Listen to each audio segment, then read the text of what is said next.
going to introduce you to two wonderful people. Have you ever met the day boy and the night girl? No? Seriously? I was afraid so. But yes, it would be my pleasure. But before I do that, I have to tell you about another person. Many moons ago, and I mean many moons ago, on this pale blue dot that we call the earth, there lived a witch named Watho. Of course, this was a time when muggles hadn't even heard of Hogwarts, when witches were not looked at with suspicion. They were not burnt at stakes, I tell you. They roamed around freely, helping people, harming some people, but generally minding their own business. This witch was different. Watho was slightly different from the other witches that we have heard about. The one in Hansel and Gretel, for example, or the one in Rapunzel. Okay, wait. Maybe not so different. You can find out and you can make up your own mind. I have to make the disclaimer. Watho lived in a grand, gorgeous-looking castle in the countryside. She had a scientific temperament. She loved conducting scientific experiments. She was in the pursuit of true knowledge. She wanted to know everything. What the world is like, what the world ought to be like, what the world could be like. Yeah, you see? As part of one of her scientific experiments, Watho invited two expecting women, two pregnant women to her castle one day. The first one was called Lady Aurora, a gentlewoman. She was married to an ambassador who was away on business most of the time, so she did have the free time and could visit the witch. Now, Lady Aurora was given spacious, beautiful-looking, bright-lit, sunny rooms to live in. Eventually, after a few months, she gave birth to a healthy, gorgeous-looking baby boy. The witch promptly whisked him away. His mother was distraught. What did the witch tell her? She told her that the boy died shortly after birth. The mother could only believe the witch. What was the reason to doubt her? She mourned, she grieved, and then she went away to continue her mourning in private.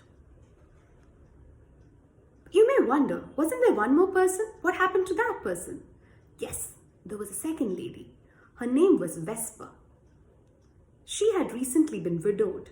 She didn't have any kin to ask or look after her. She was also blind, you see. And she was given rooms in the castle, but very different from those given to Aurora. She was given windowless rooms, almost tomb-like. Sunlight never even streamed in. And she was settled. And a few months later, Vesper also gave birth. But here, tragedy struck in another manner. Vesper died in childbirth. But her daughter, her healthy, beautiful daughter, was left to the witch's keeping. Now, Watho did everything in her power to ensure that the boy, his name was Photogen, by the way, she made sure that the boy grew up strong, able, fearless. Her only concern was that he should never, ever see the night. And for the girl, Nycteris, what did she do? She knew no other world than the stony chambers that she grew up in. She had only seen one type of light, not the sunlight, not the moonlight, but the light of the dim lamp that she had in her room, the single dim night lamp. She was taught music though, and she was very good at it. Photogen and Nycteris grew up without realizing that there was one more person in the castle, somebody of their own age. No. Years, months passed, weeks passed, days passed. Years passed. Soon, they were both 16. And one day, Nycteris had an adventure. By chance, she came out of her chambers into a night lit by a full moon. The reasons are not important. She herself forgot it the minute she looked at the moon and the starlit sky and the entire nature and the garden and the trees bathed in that soft, glowing, wondrous light. Right? She returned to her rooms before the sun came up. Okay? She did not want to rouse the witch's suspicions. She wanted to do this again. Plus, she also never knew what the sun could be like. This was all that she had known. She slept during the day, you see. And around the same time, Photogen also had an adventure. He grew up during the day. He had only seen the day. What did he do all day? He hunted animals as a sport. There was a lot of wilderness around that castle. One day, towards late evening, Photogen spied a strange looking animal. Probably, he couldn't recognize it. It was probably a huge cat, a lion, a leopard, a wild boar, maybe a panther, a black panther maybe. He wasn't sure, but he was determined that he will hunt that animal down. He got his, he took up his gear and he came rushing out of the castle and started following the beast into the wilderness. He lost track of time. And before he knew it, it was night. Now he had violated the witch's rule that he should never be up beyond sunset. He had never seen the night before. And when the darkness fell, he was terrified, shaking. He tried to find his way back, but he was lost. But he soon came into a garden, a moonlit garden. He was shaking. And that is where he met Nycteris. Nycteris was also on one of her outings. Not her first outing, mind you, but one of her many adventures. Now what happened? Nycteris was very calm. Initially he was wondering, why is this girl so calm? And who is this person? Where did she come from? But before he could even, spend energy on asking her those questions, he was struck by her calm demeanor. And he was comforted in no small measure. She agreed to watch over him while he slept because he was tired. He could not keep awake. So, for the first time in her life, it so happened that she was outdoors when the sun rose. He was still sleeping, you see. Photogen woke up with the sun and he immediately regained all of his courage. He was brave again. But Nycteris was not so. She had never seen the sun. She was worried, she was scared, she was terrified. Photogen told her there's nothing to fear because he had nothing to fear. He's never been afraid of the sun. She pleaded with him, please stay, protect me. I don't know what to do in this blinding light. I cannot see. I cannot even open my eyes. He did not take her very seriously. He thought that the world is exactly like the one he had lived in. He almost laughed.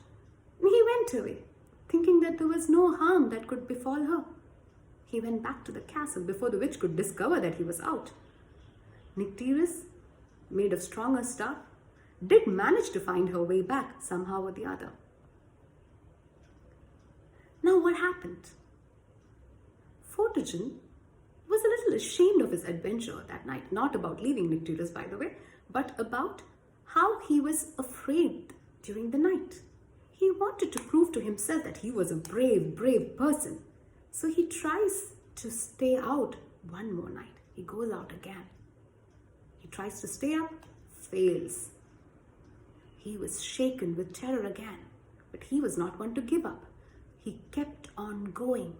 And in many of his adventures, he met Nycteris, who was also trying to have a world of her own, trying to have an adventure of her own in the moonlight. They met, they talked, they fell in love. They eventually learned to use their own strengths to bear the other up, to protect the other through their weaknesses. And together they were able to defeat the witch Water.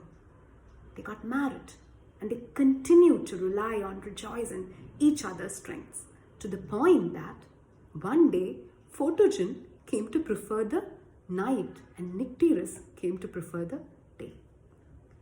Why am I telling you this story? Recently I watched an episode of Modern Love, which is a series on Amazon Prime, and this fairy tale was part of one of the episodes. As you might know, all the episodes are inspired from a column in New York Times where people would write in their real life stories about their love. And in the episode, spoiler alert, there's a story of the day boy and a night girl. a woman who struggles with delayed sleep syndrome, who falls in love with a day boy who generally wakes up during the day and sleeps at night. The tale is of how they fall in love, how they try to make it work, how it was too difficult for them to occupy each other's worlds, how they break up, how they were miserable, and how the day boy invites the night girl again to his life.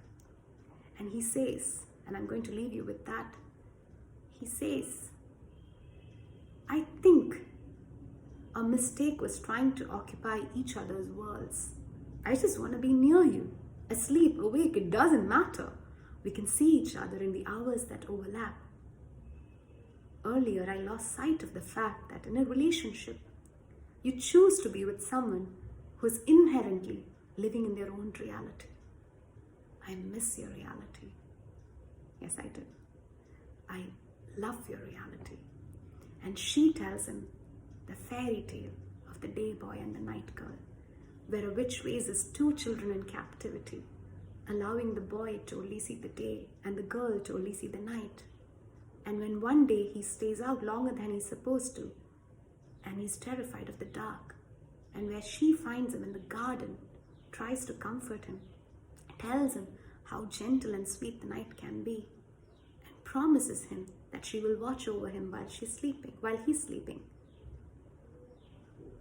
And when the sun rises, he wakes up, and she is scared because she's never seen the sun. And what does he do? He carries her in his arms while she sleeps until dark. Lots of love sent all your way. Bye-bye.